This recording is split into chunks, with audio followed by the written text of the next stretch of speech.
Welcome to Global Insider Talks. I'm Jeff Smith, Chief Operating Officer of Factum Global, and today I have the privilege of speaking with Mr. Jongkap Kim, President and CEO of the Korea-based Global Digital Innovation Network. I recently met Mr. Kim at the Select USA Investment Summit in Washington, D.C., where he accompanied and showcased several impressive Korean tech companies interested in entering or expanding into the U.S. market. Mr. Kim has an impressive background in tech and innovation, having worked previously as Chief Executive Director of the Born to Global Center for 8 years and worked for more than 20 years in Silicon Valley.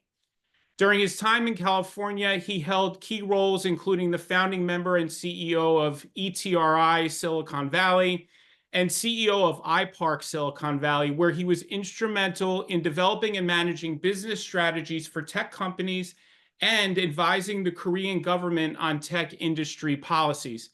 Our conversation today is especially significant given the rapid advancements in digital technology and the growing importance of global digital collaboration. Mr. Kim's extensive experience in building global digital industry ecosystems and supporting thousands of startups in their global market penetration provides him with a unique perspective on the future of digital innovation. Mr. Kim, welcome and thank you. Thank you so much. You're so kind introduction. Thank you very much for being with us. And I'd be remiss to just pause and say, I know you're joining us from Seoul, Korea, in early July, where you're having some devastating historic monsoon rains at the moment. Mm-hmm. So just know that we're sending you our best here from the United States. Thank you so much. So, Mr. Kim, let's get right into the conversation here. Why don't you, if you wouldn't mind, start by giving us an overview of the mission and the vision of the Global Digital Innovation Network for people who've never heard of it, and your role as president and CEO. The name itself has many kinds of meaning. We deal innovative digital product, and the target is a global market, and the methodology is with the network. So this is our name, company name itself, Global Digital Innovation Network. And I said the digital product or the digital services. It means for the last period, the last several decades, every country tried to export and import their goods and services. Even the technology item, they try to export the equipment, machine, or they can go other country and they set up the office and they try to sell their software or something. Mm-hmm. But in the digital era, there's no cross-border, the limitation, and the digital services is not the export item. It should be a local collaboration. So that's the matter of adaptation. That's why we need some network connection and we need some collaboration, different region, different vertical, of course. So this is why we are working with the technology and how we build up as many as network connection. Then the digital tech company can extend their target area to the different region easily. So the network itself is a network of primarily Korea-based companies, but what the network does is supports global partnerships around the world with other digital innovative companies. Is that correct? Yeah. Of course, the GDIN is actually under the Korea Ministry of Science and ICT. So our basic origin is starting from the Korean tech company. Right. But to achieve the global network connection, one way is not working very well. Right. As you know, that's why we try to to accommodate not only those just from the Korea side, but from other countries side to the Asia, or European go to the Latin America, or Latin America go to the Asia. Actually, it doesn't matter.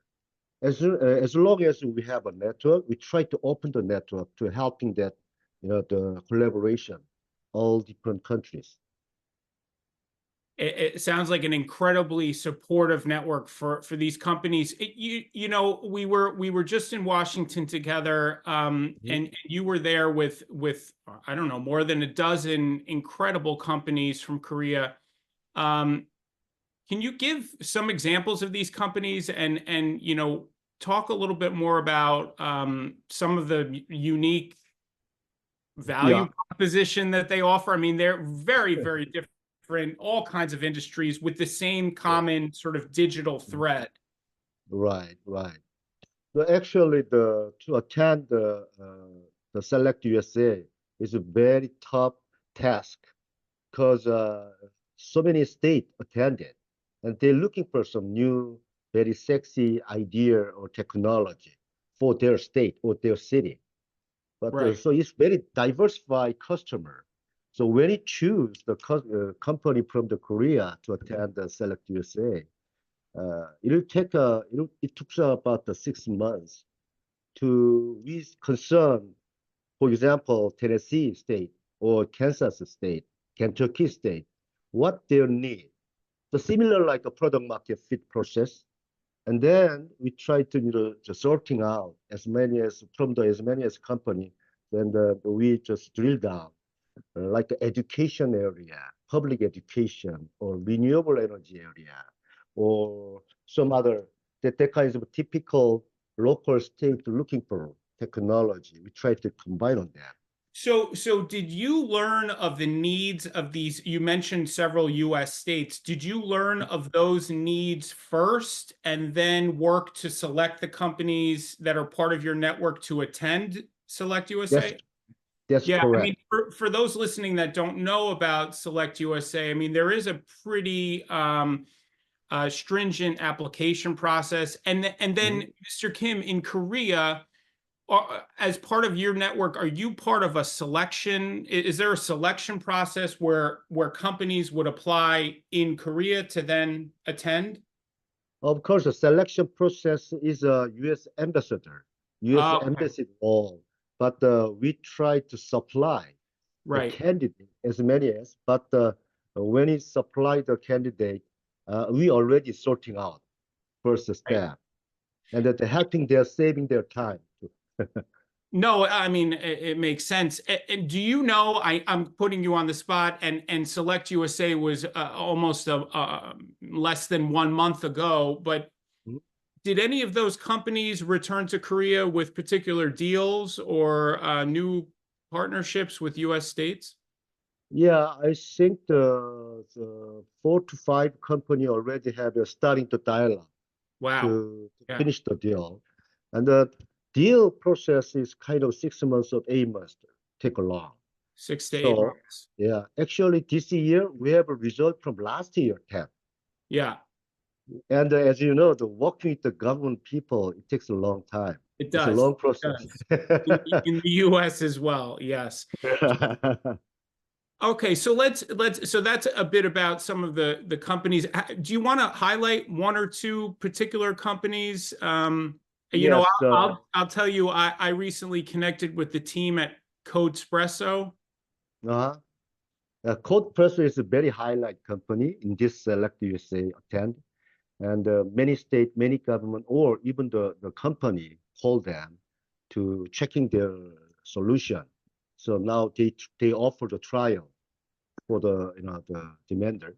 What And do they do, Mr. Kim? What do they do? this is a very interesting the product. They assess engineering coding capability with the without the person supervising and the personal lecture. So all company has engineering people, Hmm. but actually they don't know exactly what level they have it.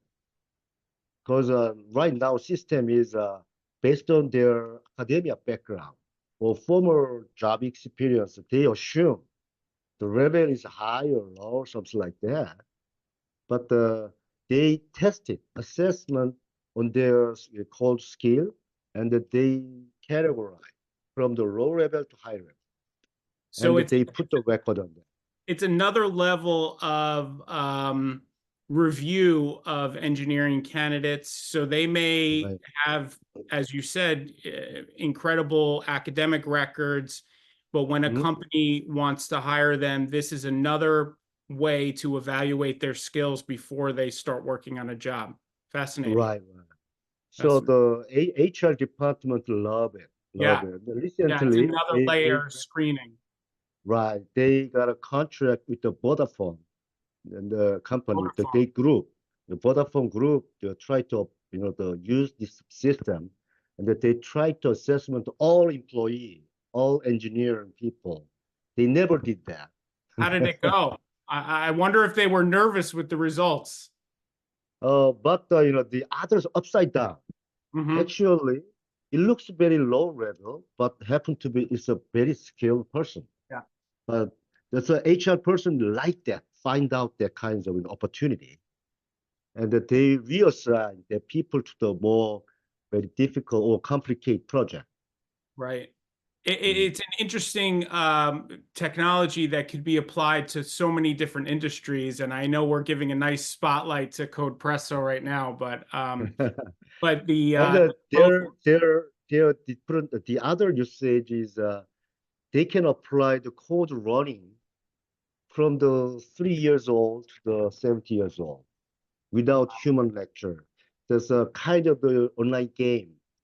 They develop the code, code running process, and then even somebody can type in and using the website, they can learn Python, Java, C++, everything through the website like a game. So this is another product, similar, but we can try to help developing countries software develop the learning process with this system. fascinating. Mr. Mhm. Kim, some of our viewers are potentially other organizations that could help these Korean companies enter the US or other parts of the world, including Factum Global. What are some of the biggest opportunities, maybe industry sectors, some of the biggest challenges that these companies face that are part of your network? Uh, Actually, the opportunity as a Korean companies is some typical Korean company has a very, you know, some crazy idea. They Yeah. try everything. This is the the beauty. I love that. I love that. They not hesitate. But the challenge is it's not systematic. Hmm. Yeah, Hmm. just try it. Just try it. So Hmm. I'm trying to take the company how they make the systematic trial. Hmm. And of course, a plus in the global market, languages are a very huge barrier for Yeah. them. Yeah. Yeah, they cannot express very freely what they're thinking.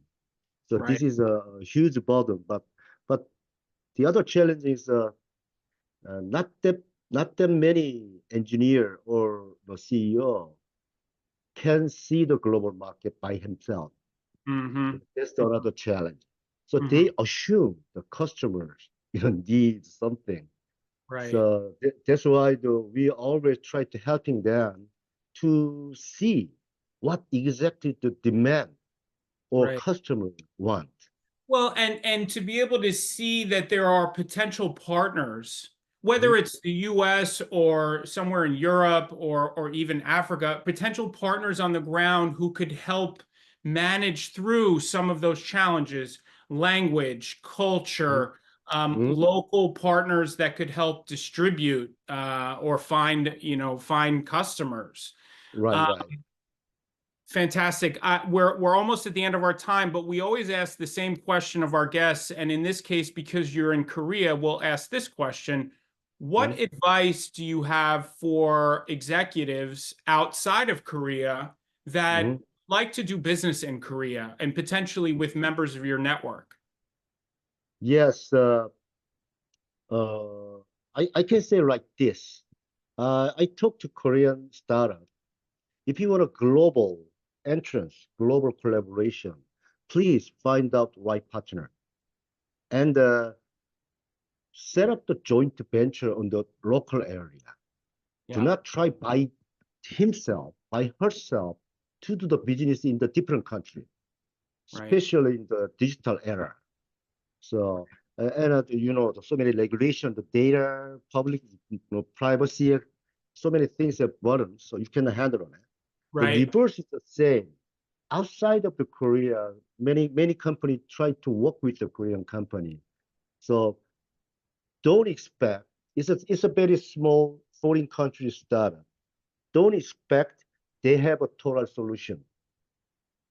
But if the outside of Korea company leave what they have and put attach the different model together, I think it's perfectly well working right. around that.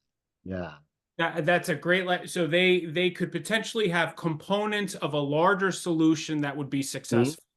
And your Right. guidance on a joint venture arrangement, particularly in Korea and many other countries around the world, makes complete sense because then there's a joint vested interest in achieving success. Right. I think so. Okay. Sir Kim, let's leave it there for today. Great discussion. It was a pleasure seeing you very recently. Thank you so much for your time. No, no, no. It's my pleasure, and thank you for inviting me and having a great morning. Thank you. And please Thank you. visit factumglobal.com for more information about our Global Insider Talks interview series and more on our global services. Thank you for joining us today.